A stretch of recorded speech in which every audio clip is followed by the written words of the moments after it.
অনেকেই জানেন কালনা শহরে সরস্বতী পুজো খুব ধুমধামের সাথে পালিত হয়। আর সেটা দেখার জন্য আমরা শান্তিপুরের কালনা ঘাট পার হয়ে গঙ্গার উপর দিয়ে পার হয়ে পৌঁছে গেলাম কালনা শহরে। আমরা ভেবেছিলাম কালনা এই যাব বাইক নিয়ে, তা সেই পর্যন্ত আমরা ঘাট পর্যন্ত বাইক নিয়ে গেছিলাম, কিন্তু বিপত্তি লাগলো ঘাটে গিয়ে। 3 থেকে 6 তারিখ বাইক চলাচল বা যে কোনো ধরনের গাড়ি চলাচল বার্জে করে নিষিদ্ধ ছিল। তাই বাইক ওখানে পার্ক করে আমাদেরকে শুধুই আসতে হলো। আর গঙ্গার ঘাট পার হওয়ার পর যে কালনার ঘাট পার হলাম, তারপরে খানিকটা হাঁটার পরেই এখানে প্রতিমাগুলো শুরু হয়ে যায়। প্যান্ডেল, প্রতিমা, লাইট সেই সমস্ত শুরু হয়ে যায়। খানিকটা এগিয়েই আমাদের নজরে আসলো এই ধরনের একটি প্রতিমা। এটি নেতাজি তরুণ সমিতির প্রতিমা প্যান্ডেল। আর এই প্যান্ডেলটি করা হয়েছে বারাণসীর একটি মন্দিরের আদলে। বারাণসী ঘাটে যে মন্দিরগুলো থাকে তার আদলেই এই প্যান্ডেলটি করা হয়েছে। আমরা যেহেতু এখানে বিকালে গেছিলাম তখনও লাইট জ্বলেনি, তা সত্ত্বেও কিন্তু প্যান্ডেলটা খুবই ভালো লাগছিল। আর এটা হচ্ছে প্যান্ডেলের পিছন দিকটা। আর পিছন দিকটা তো পুরো মনে হচ্ছিল একটা কোনো সত্যি কোনো একটা বিল্ডিং, গঙ্গাধারে যে বিল্ডিংগুলো থাকে সেরকম মনে হচ্ছিল। আর এটা দেখার পরেই আমরা রাস্তা দিয়ে এগোতে এই প্যান্ডেলটি চোখে পড়লো। এটি নিউ মহাপ্রভু সঙ্গের প্যান্ডেল। তো রাস্তার উপর ছোটো প্যান্ডেল কিন্তু সুন্দর করে সাজানো। এভাবেই আমরা আস্তে আস্তে এগিয়ে চলছিলাম, আর একটার পর একটা প্যান্ডেল আমাদের সামনে চলে আসছিল। আমরা কিন্তু কালনা শহরটা সেভাবে চিনতাম না। মানুষজন যেদিকে যাচ্ছিল সেদিকে আমরা চলছিলাম, এরকম প্যান্ডেল দেখতে পাচ্ছিলাম পায়ে হেঁটে হেঁটে। হয়তো বাইক থাকলে একটু বেশি ঘোরা হতো, সেটা হয়নি। এই ঘুরতে আমরা পৌঁছে গেলাম এরকম প্যান্ডেলে। সেখানেও কিছু মানুষ রয়েছে। এখানে এই প্রতিমাটা যারা করা হয়েছে, প্রতিমাটা তো আমার অপূর্ব লাগলো। খুবই সুন্দর একটি প্রতিমা। এরকম ঘুরতে আমরা পৌঁছে গেলাম চকবাজার। এটা চকবাজার কালনার। আর এখানে শ্রী সমিতির এই পুজোটি হচ্ছে আদিমা নামে পরিচিত। এই সরস্বতী ঠাকুরটি খুবই জাগ্রত। দেখলাম প্রচুর গহনা পরানো আছে। প্রতিটি জায়গায় প্রতিটি পুজোর একটি জাগ্রত ব্যাপার থাকে, সেটাই এখানে আদিমা নামে পরিচিত এই সরস্বতী ঠাকুরটা। আর এটা তারপরে আরেকটি প্রতিমা দেখলাম, সেটাও খুব সুন্দর করে সাজানো। এইভাবে আমরা ঘুরতে পৌঁছে গেলাম কালনার যে 108টি শিব মন্দির রয়েছে তার পাশে। সেখানে গিয়ে দেখলাম প্রচুর মানুষের ভিড়, রাস্তা দিয়ে মানুষ ভিড় করছে। আর তার পাশেই এই পুজো মণ্ডপটি, এটি স্পুটনিক ক্লাবের প্যান্ডেল। স্পুটনিক ক্লাব সুন্দর একটি প্যান্ডেল করেছে তাদের এই ছোট্ট জায়গার মধ্যে। তার মধ্যে কিন্তু অসংখ্য মানুষের ভিড়।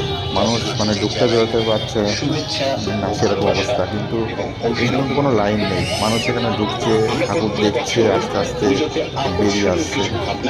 অনেক জায়গায় যেরকম অসংখ্য লাইন পড়ে, প্রচুর লম্বা লাইন পড়ে, সেরকম কোনো ব্যাপার নেই।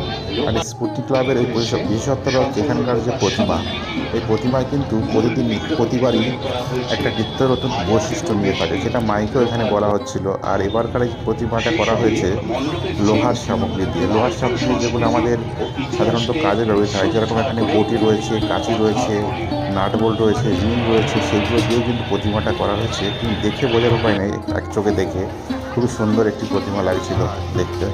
আর এটা দেখার পরেই আমরা ভেবেছিলাম শিব মন্দিরের মধ্যে যাব, কিন্তু সেখানে যা ভিড় দেখলাম তাই সেখানে আমরা এড়িয়ে চললাম ভিড়টাকে। এড়িয়ে পাশে যে রাজবাড়ি রয়েছে তার মধ্যে ঢুকলাম। সেখানে ভিড়টা একটু কম থাকলেও একদমই যে কম সেরকম না, প্রচুর মানুষ এখানে ঢুকছে। ছেলে মেয়ে সকলে গিয়ে ছবি তোলার জন্য ব্যস্ত। জায়গাটা এত সুন্দর, সেই জন্য ছবি তোলার মতোই জায়গা।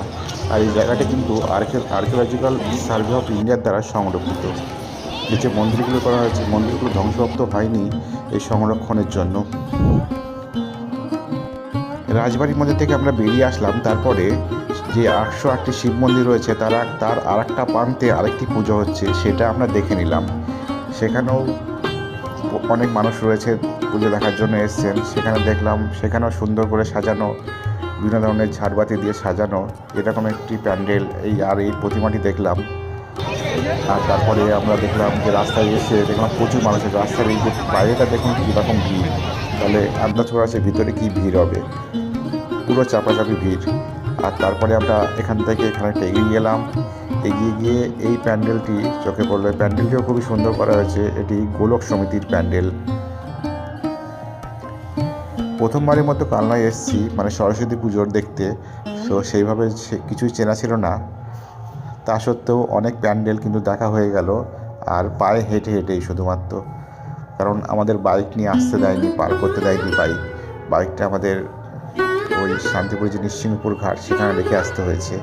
এই প্যান্ডেলটি করা হয়েছে এই যে চাবি, এই যে সাইকেলের যে রিংগুলো থাকে সেগুলো সুতো জড়িয়ে জড়িয়ে ওই গোলগুলো করা হয়েছে। আর অনেক ধরনের ফুল থার্মোকল সেগুলো তো আছেই। আর এখানকার এই যে প্রতিমাগুলো কিন্তু খুবই সুন্দর লাগে, এক একটা প্রতিমা এক এক ধরনের। কৃষ্ণনগরের প্রতিমাগুলো যেরকম বড় বড় হয়, তাদের অন্য ধরনের ডাকের সাজ থাকে, এক্ষেত্রে প্রতিমাগুলো অন্যরকম, এক একটা প্রতিমা এক ধরনের আঙ্গিকে তৈরি। এরপরে আমরা দেখলাম এরকম একটি লাইট রাস্তায় আস্তে আস্তে, এই প্যান্ডেলটি সেভাবে প্যান্ডেল করা হয়নি, কিন্তু লাইটটা কিন্তু খুবই সুন্দর করা হয়েছে। রাস্তার দুধারে প্রচুর লাইট, আর যেখানে পুজো হয়েছে তার সামনেটা এরকম ডিজে ফ্লোর লাগানো ছিল, তার উপর দিয়ে হেঁটে গিয়ে আমরা প্রতিমা দর্শন করলাম। আর এই যে প্রতিমা, সুন্দর প্রতিমা। এরপরে আমরা আসলাম জুবলি স্টার ক্লাব। এখানে একটি বড় সড়ো একটি প্যান্ডেল করা হয়েছে, আর প্যান্ডেলটি করা হয়েছে রামেশ্বরম মন্দিরের আদলে। অনেক মানুষ কিন্তু এখানে আসছেন দেখার জন্য প্যান্ডেলটি, আর প্যান্ডেলটিও খুবই সুন্দর লাগছিল, আর অনেকটা বড়, দুর্গাপুজোর যে বড় বড় প্যান্ডেল হয় সেই রকমই প্যান্ডেল এটাই। আর এখানকার মানে প্রতিটা প্যান্ডেলই খুবই সুন্দর, অসংখ্য প্যান্ডেল, যা দেখে মনে হয় শেষ করা যাবে না একদিনে। আমাদের কাছে যদি বাইকও থাকতো তাহলেও বোধহয় আমরা শেষ করতে পারতাম না। আর পায়ে হেঁটে বা মাত্র কয়েকটা প্যান্ডেলই আমরা দেখার সুযোগ পেলাম, কারণ তারপরে আমাদের ওখানে থাকার জন্য যায়নি, আমরা বাড়ি ফিরে আসবো সেইভাবেই গেছি। তো আমাদের এরপরে ফিরেও আসতে হয়েছে সন্ধ্যের পরে, বেশি রাত করিনি। এই যে এখানকার যে প্রতিমা সেটা, আর এই যে প্রতিটা রাস্তার ওপরে কিন্তু লাইট, রাস্তার দুধারে ওপরে এখানে একটি সুন্দর প্যান্ডেল, আর প্যান্ডেলটা পুরো লাইট দিয়ে করা হয়েছে, সুন্দর লাগছিল। আমরা প্যান্ডেলের ভিতরে গেলাম, আর চারিদিকে লাইট আর লাইট, ভিতর দিয়ে যেতে খুবই সুন্দর লাগছিল। প্রচুর মানুষ এখানে যাচ্ছেন, ছবি তুলছেন, আর ছবিও খুব সুন্দর হচ্ছিল এই জায়গাটায়, প্যান্ডেলটাই সেই রকম ছিল। আর এখানে এই যে লাইটগুলো, এখানে একটা ক্লাবের মধ্যে আর একটা ছোট্ট মন্দির রয়েছে, সেই মন্দিরের মধ্যেই সরস্বতী যে ঠাকুরটা সেটা রাখা রয়েছে, ছোট্ট একটি সরস্বতী প্রতিমা, কিন্তু খুবই সুন্দর সাদা রঙের সরস্বতী প্রতিমা দেখলাম এখানে। এই প্রতিমাটা বোধহয় এখানে রাখাই থাকে, সেটা দেখে মনে হলো, কারণ মন্দির মতো রয়েছে একটা, আর তার মধ্যে এখানে সরস্বতী প্রতিমা রয়েছে। যত রাত বাড়ছিল তত কিন্তু মানুষের ভিড় বাড়ছিল। আমরা যখন বিকালে গেছিলাম তখন ভিড় অতটা ছিল না। এরপরে আমরা ঘুরতে ঘুরতে সেই আদিমায়ের কাছে পৌঁছে গেলাম, তখন লাইটগুলো কিন্তু আরও সুন্দর লাগছিল। ফেরিঘাটে ফেরার রাস্তায় আমাদের নজরে পড়লো এই প্যান্ডেলটি যাওয়ার সময় আমরা দেখেছিলাম, কিন্তু তখন দিন ছিল বলে প্যান্ডেলটা অতটা ফুটছিল না, কিন্তু যাওয়ার সময় বেশ সুন্দর লাগছিল প্যান্ডেলটা। এটা কাগজ দিয়ে বিভিন্ন ধরনের ফুল তৈরি করে প্যান্ডেলটা সাজানো রয়েছে, এখানে পেপারও সাজানো রয়েছে প্যান্ডেলের সাথে, কিন্তু দেখে বোঝা যাচ্ছে না লাইটের এত সুন্দর ব্যবহার। আর এখানকার যে প্রতিমা প্রতিমাটাও খুবই সুন্দর লাগছিল। আর এখানকার প্রতিটা রাস্তায় আলোয় ঝলমল করছে, অনেক দূর দূর পর্যন্ত লাইট দেয় একটা প্যান্ডেল থেকে। আর এই লাইটগুলো কিন্তু মানে নতুন ধরনের মনে হচ্ছে আমার কাছে, মানে দেখে বোঝার উপায় নেই যে এখন সরস্বতী পুজো না কালী পুজো, দীপাবলির যেরকম রাস্তায় সাজানো থাকে সেই রকমই। আমরা ঘুরতে ঘুরতে চলে আসলাম এবার কিশোর সমিতির প্যান্ডেলে। আর কিশোর সমিতির প্যান্ডেলে এখানে একটি সামাজিক ভাবনা নিয়ে তারা হাজির হয়েছে, খুবই সুন্দর লাগলো আমার এই ভাবনাটা। মানে তাদের বিষয়বস্তু বাবা কীভাবে খেটে সংসার চালান এবং সংসারে তাদের ছেলে মেয়েকে কীভাবে মানুষ করে তোলেন সেটাই দেখানো হয়েছে। বাবার মাথায় থাকে বিভিন্ন ধরনের চিন্তা, স্কুলের ফিস দেওয়া, সংসারের বিভিন্ন গৃহস্থলের সামগ্রী কেনা না, সেই সমস্ত জিনিসগুলো এখানে লেখার মাধ্যমে, ছবির মাধ্যমে ফুটে তোলা হয়েছে। আর এই যে সরস্বতী ঠাকুরের পাশেও তার সন্তানকে এগিয়ে দিচ্ছেন বাবা। আর এখানকার কালনা সরস্বতী পুজোর এটাই আমরা মানে ফেরিঘাটের রাস্তায় এই প্যান্ডেলটি শেষ প্যান্ডেল দেখেছিলাম। এরপরে আমরা ফেরিঘাটে এসে বার্জে করে পার হয়ে এসেছিলাম। বার্জে করে পার হতে মাথাপিছু 5 টাকা করে লাগছিল। এটা ছিল শেষ প্যান্ডেল দেখা এবারকার সরস্বতী পুজোয় আমাদের কালনার। এই প্যান্ডেলটি লাইট দিয়ে সাজানো ছিল, অসংখ্য পার লাইট দিয়ে সাজানো, খুবই ভালো লাগছিল প্যান্ডেলটি দেখতে। তো যাই হোক, কেমন লাগলো একটু কমেন্ট করে সকলে জানিও।